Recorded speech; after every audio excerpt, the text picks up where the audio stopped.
Now we get to actually get into the Bible for the very first time. We've been through those three worlds of the text. And so what we're going to start with, what you've read for today or for this lecture, is in Banstra, that section called Prologue to the Torah. Well, the very first question that we need to ask about the Torah or the law or the Pentateuch, which are those first 5 books of the Old Testament, Genesis, Exodus, Leviticus, and Numbers, and Deuteronomy, is that question of the world behind the text. Where did those 5 books, the law, come from? Where did they originate? Why do we have them? And so what I'm going to take you through right now is where the best guess that scholarship has about where these books came from. So we're talking just about those first 5 books, and what scholars have come to is this idea. So where did these texts come from? Where did the Pentateuch or the Torah come from? Well, what many scholars think today is that the Torah came as an answer to the exile. If you go all the way back to our very first lecture where I gave you an overview of the whole Old Testament, you will remember that in 587, the people of God experienced a really traumatic event in which the temple and Jerusalem, the place where God had chosen to dwell in the land of Canaan, were completely destroyed. And so, and then the people of God, you can see them here, they're streaming out of Jerusalem. They went to Babylon. They went into exile in Babylon. And this was a really terrible event for the people of God. And most scholars think that the Pentateuch or the Torah arose out of the context of the exile. A lot of what the Torah or the Pentateuch answers is this question that would have arisen during the exile of how could this have happened to us? If we are God's people, then how is it that we are in exile? How did this happen? And also this question, is there any hope? Is God still on our side? Will God rescue us from exile? What is going to happen to us? And is there, this is the final question that the Torah or the Pentateuch answers, is there any way now, in light of what's happened, to connect with God? So the way that the people of God chose to answer this question was to hold on to the law. Now the law, the Torah, the stories in Genesis, Exodus, Leviticus, Numbers, and Deuteronomy, as well as the law codes, were likely circulating long before the exile. The people were probably aware of these laws, but they may not have been written down in the solid form that we find them today in our Bibles. So in light of the exile, what the people of God chose to do was to hold on to the law. They were like, okay, this is the answer. We need to hold on to the law in light of the exile.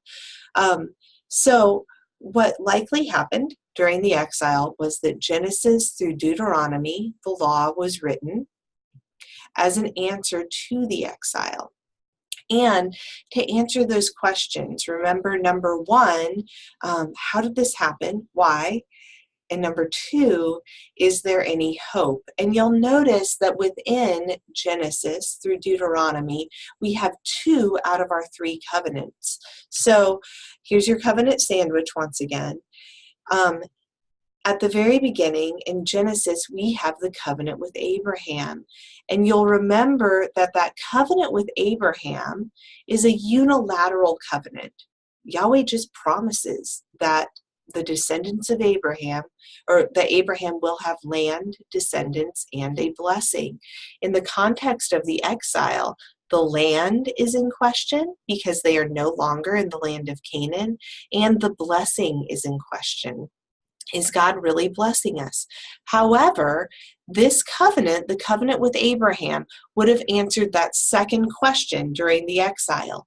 is there any hope? And the answer is yes, because Yahweh has promised us unilaterally with no conditions that we will have land, descendants, and a blessing. So if you're sitting around in the context of exile and you're like, oh, how could this have happened to us? Will we ever get to go home? Somebody would say to you, yes, remember the covenant with Abraham. God has not forsaken us.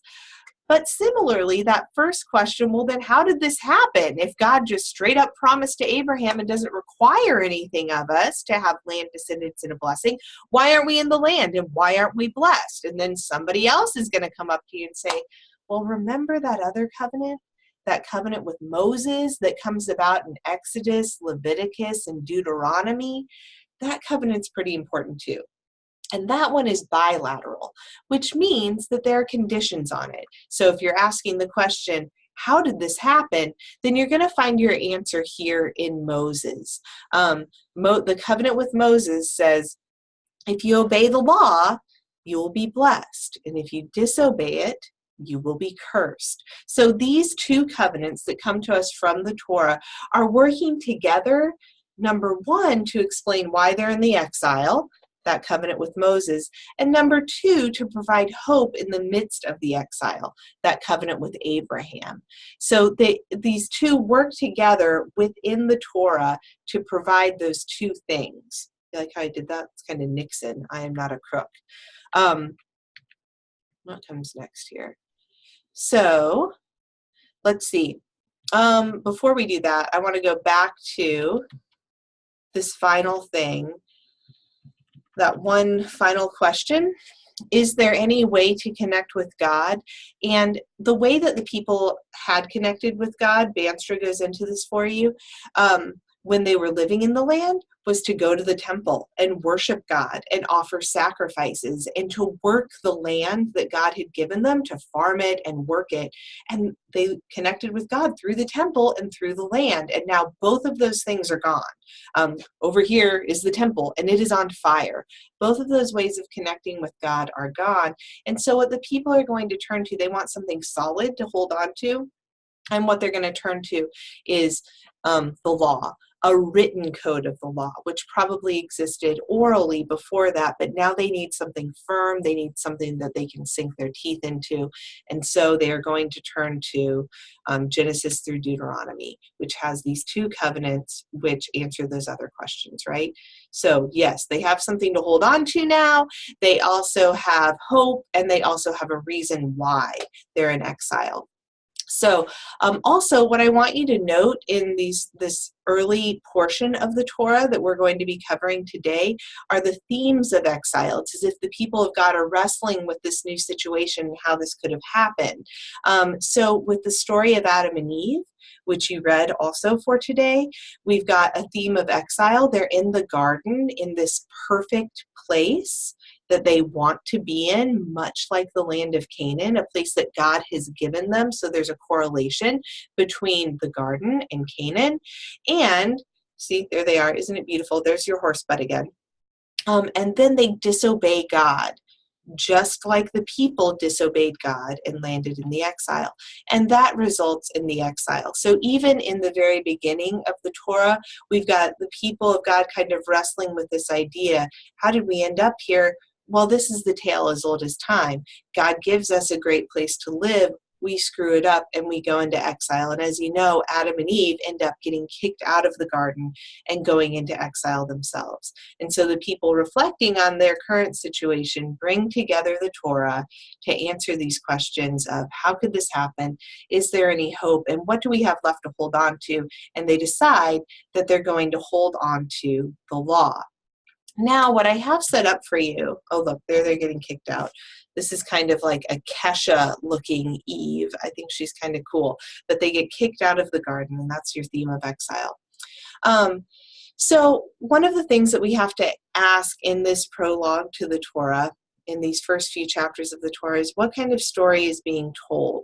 Is it an historical narrative, where we're supposed to believe that historically there was one man and one woman, or is it more of a parable or a mythology? I'm going to leave that up to you. You are more than welcome to believe that it is historical, but I want to provide you with other options. Just like I walked you through before, it could be that we've approached the Bible kind of like somebody would approach Calvin and Hobbes 3,000 years from now, and we've said, look, it says that there is one man and one woman, and they were kicked out of the garden. And that is historically precisely what it means, and it's scientifically verifiable. Or it's not actually scientifically verifiable. No scientists have been like, yes, clearly we all came from one man and one woman. However, you can choose to believe that science will verify it at some point in time. But what I want to suggest to you is that maybe we're not supposed to read Genesis 1 through 3, Adam and Eve getting kicked out of the garden, as history, that maybe we've decided to read it as history because of our current context, that things that are historically accurate are true. But maybe that's not how the original author meant it. Maybe instead they were doing something more like Robert Frost. They were describing a situation.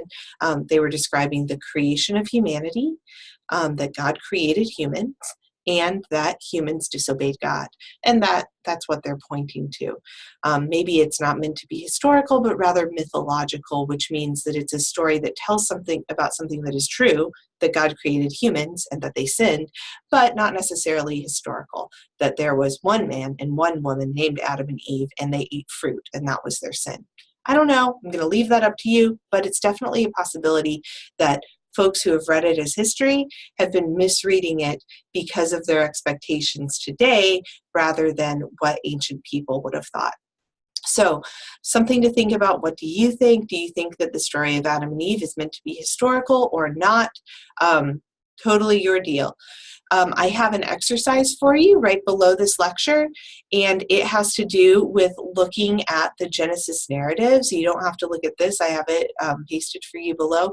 But one of the things that you're going to notice if you take the Bible seriously and if you read through it seriously is that there are two different creation stories. So we've got one creation story in Genesis 1 through 2, 3, and a completely different creation story in Genesis 2, 4 through 25. So I'm going to have you do this exercise and see some of the differences between them. And I want you to kind of wonder through, well, is this necessarily historical? Is there any way to bring these two together and make them historical? Or is maybe something else at play here? So that's what you're going to do next. Thank you for listening, and I'll be back with you in a minute.